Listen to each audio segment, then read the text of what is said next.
We make it a goal to grow enough tomatoes to last our family of 6 the entire year. And in this video, we're gonna go out into the garden and I'm gonna show you what varieties we're growing and how we grow them. I'll record Peter while we're outside and I'll ask him a series of questions, some questions that you might have about how to grow them. And we'll do a big harvest, then we'll move inside, we'll kind of switch roles. So I'll be filming and asking Hillary a series of questions of how we can and preserve the tomatoes. I hope you enjoy the video. Here we are in our little patch of paste tomatoes, and we have 3 different 16-foot rows, and there are a total of about 30 tomato plants in this area. And so we actually asked a series of questions on social media, and thank you guys for your input.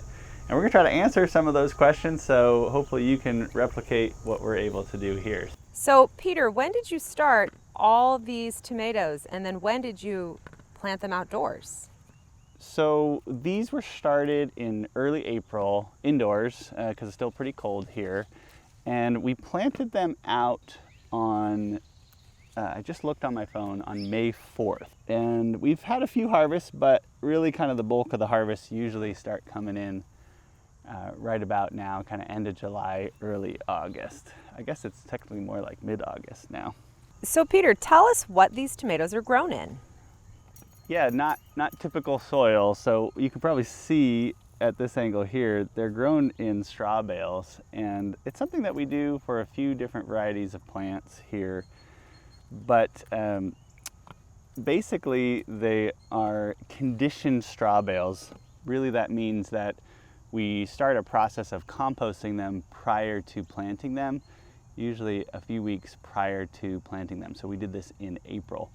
It's a little complicated what we have to do for that, and so I actually have a video that kind of goes over all of the process of how to condition your straw bales, and I'll put a link up for that so you guys can watch it. So what is a determinate tomato?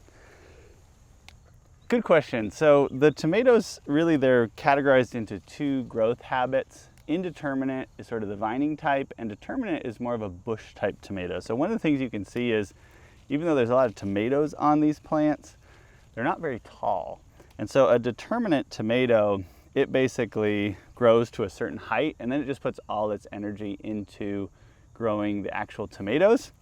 What that means is you tend to get more tomatoes on a smaller plant, but also they sort of stop producing tomatoes after a certain period. For processing, it makes things a lot easier, and we'll talk a little bit more about that when we go inside. But basically, we get all the tomatoes in a short period of time, and we can kind of batch process them that way. Let's go over and just look at what an indeterminate tomato looks like so you can compare the difference. Over in this area, we have our indeterminate tomatoes, and you can see they're a lot bigger than the determinate tomatoes. These are the vining type. They're just going to continue to grow and grow and grow. And so what they'll do is they'll put fruit kind of sequentially as they grow. So you tend to get a little bit of fruit over a longer period of time. You can see there's a little bit of disease on these plants. And one of the things that's nice about the determinate tomatoes is because they put all their fruit out at once, they're really good for hot, humid climates where we get a lot of disease, because they basically make all their fruit before they succumb to disease. These will continue to produce until they die, but in these hot, humid climates, usually disease will get them kind of before the summer is completely over. How much water do the tomatoes need in a straw bale? Pretty similar to a raised bed, so the straw bales do drain pretty well. What I found is kind of early season, they tend to need more. I feel like because the straw hasn't broken down as much, it doesn't hold on to quite as much moisture. But then later on, like we haven't watered these for a while, and they're doing just fine, although it has been a really wet summer. One thing that helps with the watering, and you can kind of see right in here, we do, just like in a raised bed, we put a little kind of leaf compost mulch over the top. And then you can see over kind of here, we've hilled up the sides with some, just some logs that we had around the property. And I have found that that kind of helps with water loss on the outside of the bales. How do you fertilize the tomatoes that are grown in the straw bales? similar to raised beds, although I have found that liquid fertilizers tend to work better than a granular fertilizer. The straw kind of soaks up the liquid fertilizer, and then the plants have access to it. So we've been using AgroThrive as a liquid fertilizer. It's an organic liquid. Our dog, who's running around eating tomatoes, also likes to eat the AgroThrive. But that's worked pretty well, and I've fertilized approximately every 3-ish weeks, kind of less in the early season when the tomatoes weren't growing quite as fast because we had a very cold May this year. So as you can see, Peter invented a really cool trellising system for this year. So why don't you tell us what you thought of? Sure. So what you can kind of see here, it's a little hard to tell now that the tomatoes have gotten big, but I'll put some footage of it when they weren't so large. Basically what I have is a 16-foot cattle panel, so it's a pretty standard size cattle panel, and it's bent sort of in a V shape.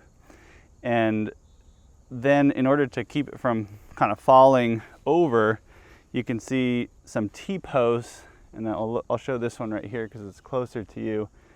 And I've attached wire to the T-posts. That way if it tries to fall one side or the other, the wire resists that. This method has been way better than what we did last year. Last year, I just used those flimsy tomato cages thinking, well, they're determinate tomatoes, they don't get that big. And then I had a wire kind of running through the middle, hoping to keep them from flopping over, but they just got so big. The tomatoes are just so heavy. You can see just how many tomatoes we have in here, and that basically caused them all to flop over. We still got a good harvest, but the tomatoes were kind of laying on the straw. We had a lot more pests and disease problems there. It also made it just really less fun to harvest because you're kind of crawling through these, scratchy tomatoes. So this has worked way better for us, and we'll definitely repeat it this year. Again, I'll put some footage just showing, basically I just take a 16-foot cattle panel, we bend it, and then for the whole 16-foot row, there's 4 T-posts and just some wires holding it together. So here's a fun question. What varieties did we grow?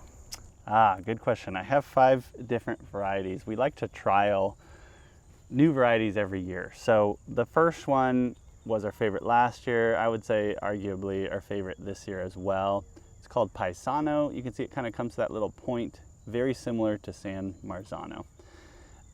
Another one, the 2 that look pretty similar, one is Daytona. They're kind of a rounder shape, but still a little bit pointy. And the other one is Easy Sauce. The Easy Sauce, actually this is them right here. I only grew a couple of them. You can see very prolific, but also got the most disease of all the tomatoes. So we tried that one last year, didn't really like it too much, but I just had some seeds, so I figured I'd trial it again because every season is different. The other ones that we have, this one is a smaller tomato. It's called Early Resilience. The plants have looked good. They're a little bit bigger than the other plants and very prolific, but the tomatoes are a little bit small, and so it just takes a little bit more effort to harvest them and process them. Well, hopefully that answered most of the growing questions. We're gonna get to harvesting, and I think we have quite a lot of tomatoes to get to. If there are questions that we didn't answer about actually growing the tomatoes, let us know in the comments. And if you got this far and you are enjoying this video, if you could hit that like button down there, that would really help us out. That's the kind of thing that kind of helps us come back and do more videos. So we're gonna get to harvesting all these.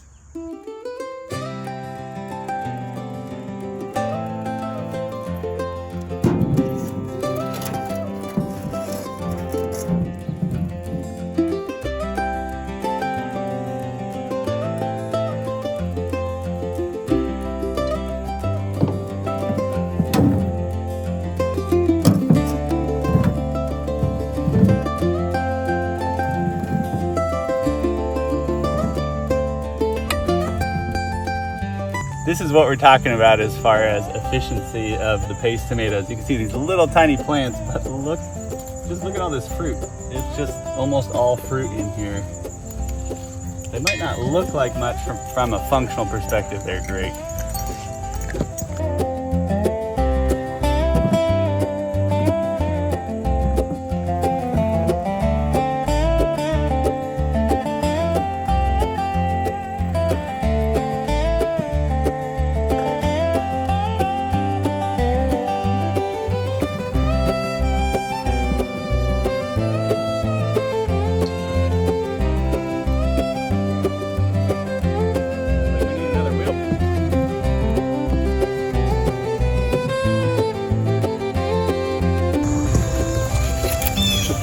I mean, the thing is, it seems like an outrageous amount of tomatoes, and it is. But to get good sauce, when you realize how many pounds are needed for 1 quart, and 1 quart is needed for 1 jar of one batch of chili or spaghetti sauce, it is a lot of tomatoes.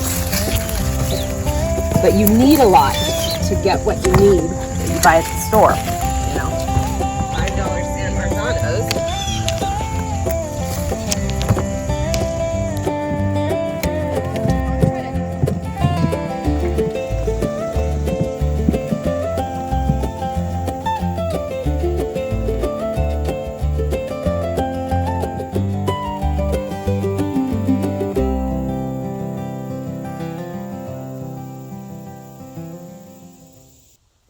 Well, that should about do it for the first big harvest of paste tomatoes.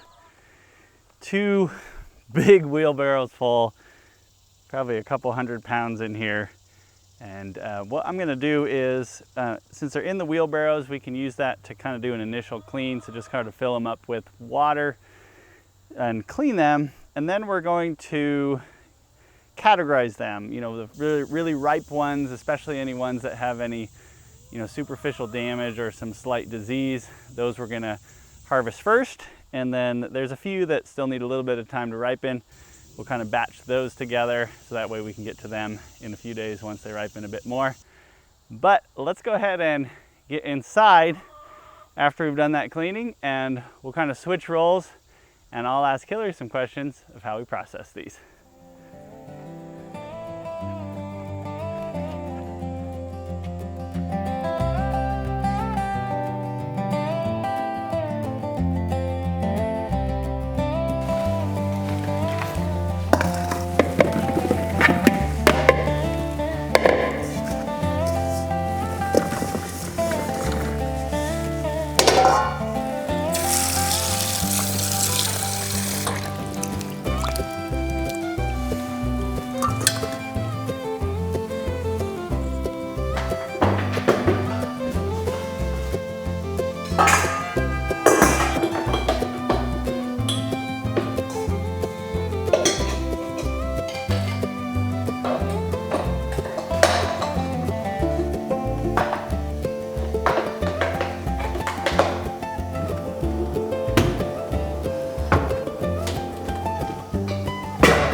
So I've spent a few years trying to perfect my canning process, and this is my favorite setup.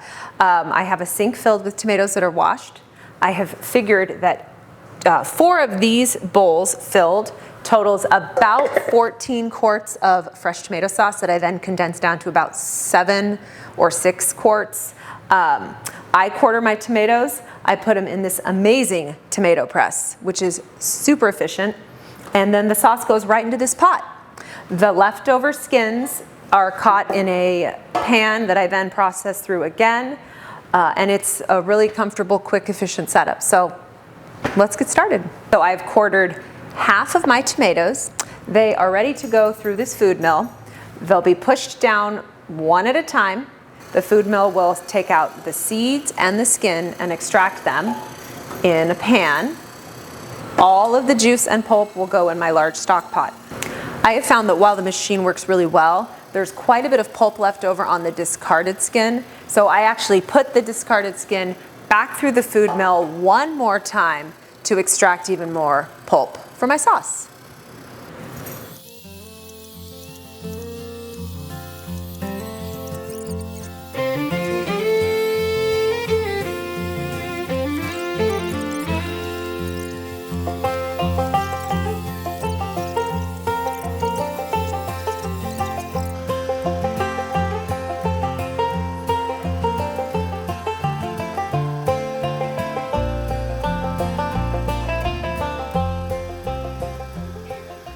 Well, I'm done processing all of our tomatoes.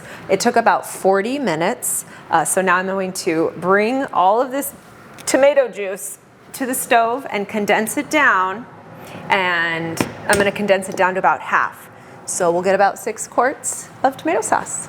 So it looks like we are ready to can, right? So what I'll do is I'll go ahead and get my phone here so that way I can get kind of up close and personal and you can show us what we're gonna do. All right, sounds great. All right, let me turn this on. So my jars have been in warm water. They're washed and sterilized, and they are ready to be filled. So why do you have them in the warm water? If they are not kept warm and you pour warm, hot tomato sauce in them, they will crack. So you've got to keep your jars nice and hot in your stock pot right before you can. We can just kind of see that we've condensed this down to about half the amount that we had before. Looks good, doesn't it? Beautiful color. Okay, so what's the next step? So next step, I need to get my funnel. I really like using a funnel for canning. It helps prevent a big mess. When you can tomatoes, you need either bottled lemon juice or citric acid. And optional is salt, but I always add salt. Okay. So in a quart, you add half a teaspoon of citric acid. These are quarts, so I will do half a teaspoon to each one. So the citric acid, that's just to make sure that it's acidic enough that it doesn't grow any kind of botulism or something? Yes, so tomatoes are acidic, and a teaspoon of salt in each jar. However, because we don't really know their actual acidity level, most tomato recipes will call for either bottled lemon juice or citric acid to preserve them. So I use a measuring cup to pour into my quarts. You could use a ladle. I used to have one, and sadly, it broke.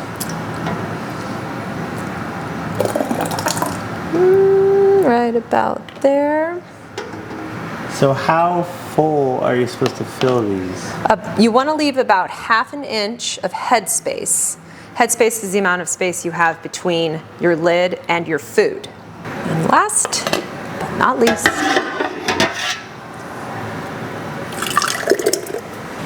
so the next step is we need to wipe the rims because even though I used my funnel, there's a little bit of food, and if you have food, your lid might not seal properly. So I usually use a damp paper towel and just do a quick wipe of all the rims.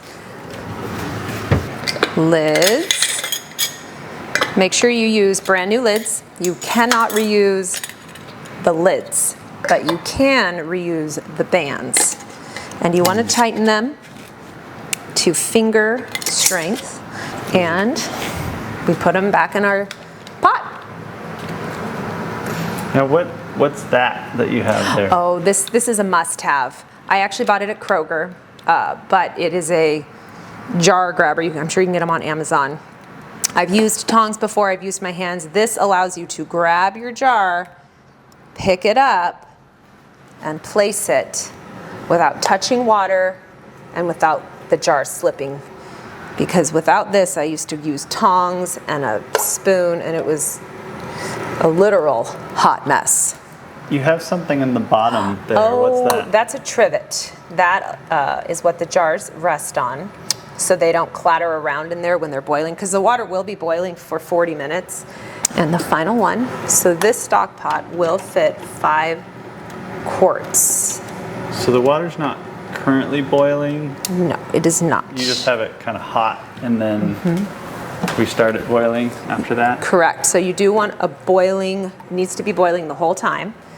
And you only need about 1 inch of water above your jars. So I'm draining off some so it doesn't boil out. I also remember you said you added like some vinegar or something. Yes, and I'll show you the amount I add. I add plain white vinegar to my pot right as I'm getting ready to can, and it prevents hard water buildup on the outside of the jars. Super clean, you just need a little splash. So you don't need it, but just... You do not need it. It helps. It helps keep the jars nice and clean. So now we'll bring this up to a rolling boil, and once it's boiling, I will place the lid on, process quarts for 40 minutes, and then turn it off, let them rest for 5 minutes, remove them from the pot, and we're done.